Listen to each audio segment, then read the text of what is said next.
If you clicked on this video, then you've probably heard of Spirited Away. It is one of Hayao Miyazaki's most beloved films of all time. It's easily my favorite, and it's one of those films that you watch time and time again, and you still get something new every single time. And one of the first times I watched it, I remember having this early complaint, and it's still a complaint I hear some newer fans of the film say to this day, which is that there is a forced romantic relationship between Haku and Chihiro. I think I and many audience members are just automatically not into the idea of a romance between children because we as audience members project ourselves onto fictional romantic characters. Because we already know children can't really grasp or understand the full extent to a romantic love, and we also like our fictional romance characters to stay together forever. It's like one of the rules of fiction, and we know that children probably aren't going to do that. However, in my latest viewing of Spirited Away, I appreciated the relationship between these two kids more than ever, whereas before I had absolutely no stakes in it. I was fine with the idea of two kids like really feeling strongly for one another. That's worked in other films, but where I drew the line was when they used the L word, the forbidden L word. You know the one I'm talking about. I'll be back soon. Just hold on. What's going on? Something you wouldn't recognize. It's called love. But a part of me just assumed this was a Western thing. We do like to throw romance into all of our media, so I went and watched the film back in Japanese, and sure enough, ハク、きっと戻ってくるから死んじゃダメだよ。何がどうしたの？わからんか。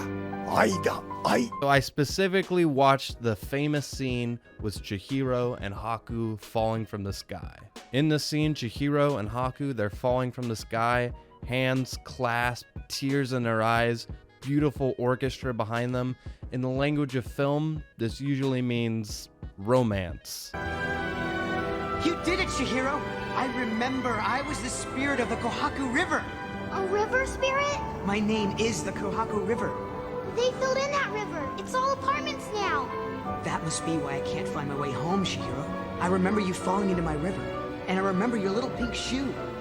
So you were the one who carried me back into shallow water. You saved me. I knew you were good. And the first time I watched Spirited Away, I wouldn't even let this scene register. Mostly because Haku is kind of a standoffish guy.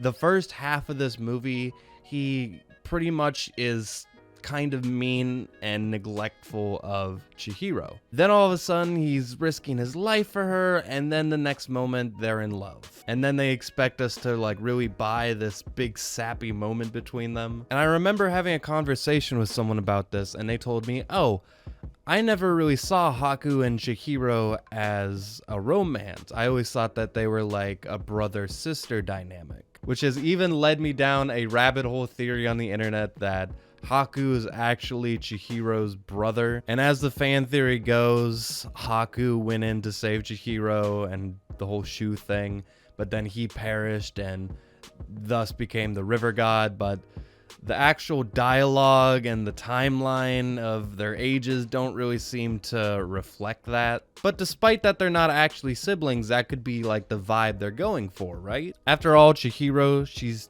10, I believe. Haku is 12, at least as far as appearances go. He's not actually, but as far as appearance goes, he's 12. So yes, you could easily perceive them as a younger sister and an older brother. I didn't have a younger sister, so that's probably why I didn't think of it that way. But then I found out what Haku's name translates to in Japanese, and it translates to master, lord, or overseer. And then I remembered, oh yeah, they're kind of co-workers. I'm gonna go into this later, but Miyazaki does compare the bathhouse to actually working at Studio Ghibli, so maybe he perceived these two as a apprentice and a mentor. But I want to play a specific moment in the scene where they're falling together in the Japanese version. 千尋、ありがとう。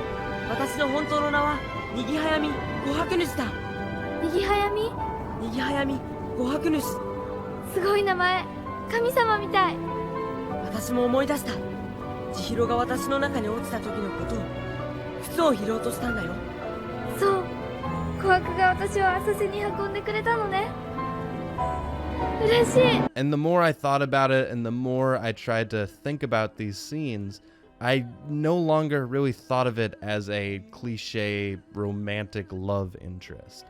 Sure, they use the L word, but the thing about the word love is it's only as heavy as the weight you give it. It can be the most powerful emotion somebody can have, or it can be thrown away as if nothing. And in context of Spirited Away, like many Studio Ghibli stories and most of my favorite stories, it can be contextualized by the audience members themselves. And like I said before, Miyazaki has compared the bathhouse to Studio Ghibli itself.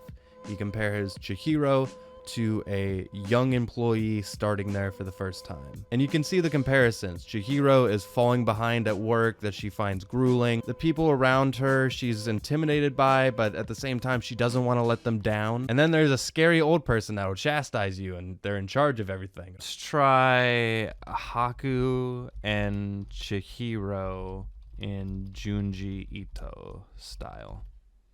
This is cursed. This is actually kind of cool, but it's cursed. Let's try Spirit Away Chihiro in Digimon. Is she a human or a Digimon? Let's try Chihiro from Spirited Away catching a Pokemon in Japan. I mean, some of these are... Is this the Pokemon? Is this a Pokemon? Is she the Pokemon? 人間が描くのと同じように絵を描く機械。極めて何か生命に対する侮辱を感じます。これでもほとんど実験なので。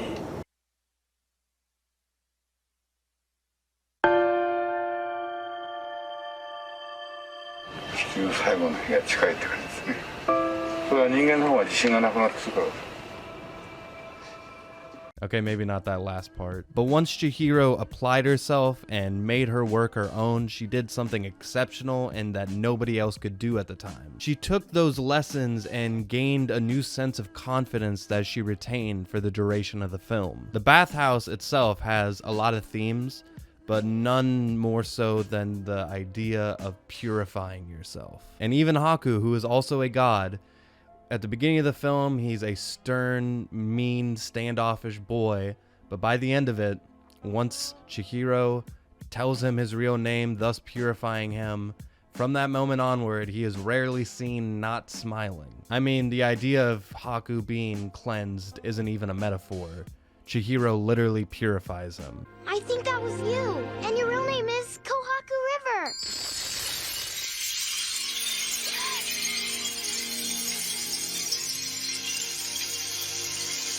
Haku is both the first and final person that Chihiro encountered on the journey. And like the best fictional relationships, romantic or otherwise, they both learn from each other. And now I don't really think of these two romantically or as siblings or even as a mentor to a subordinate. But if you had to ask me what they felt to each other, the answer is obviously love.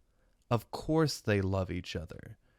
But what that means to them is unique to them, as it is with every person. And to have once projected myself onto that is just silly. I don't know if you noticed, but I am actually not a river god, and I have never actually protected a small Japanese girl who lost her shoe. But one more thing before we close out the video, something I noticed the last time I watched Spirited Away is when Chihiro and Haku first meet. Haku grabs Chihiro by the hand and guides her to safety because he has to, because she's terrified. And at the end of the film, in their final encounter, they're holding hands and Haku tells Chihiro, don't look back. Chihiro lets go of Haku's hand and doesn't look back. The final moment that we see Haku is his hand lingering. These two moments not only showed what these two characters shared together, but more importantly, what they gained from one another. Thank you for watching today's video, everybody. Be sure to subscribe and do all the other YouTube things that make my brain happy. And while you're at it, did you know Spirited Away is one of my top 10 favorite anime? And you can watch my top 10 favorite anime video. It's on my channel right now. Go and watch it. But I hope you guys enjoy more videos like this where it's just me, the camera, and a stupid idea I have about a specific thing. If you want more of them, let me know. And until next time, with that, I leave you. And at the end of the film, in their final encounter, they're holding hands, and Haku tells Chihiro, don't look back. Chihiro lets go of Haku's hand and doesn't look back. The final moment that we see Haku is his hand lingering.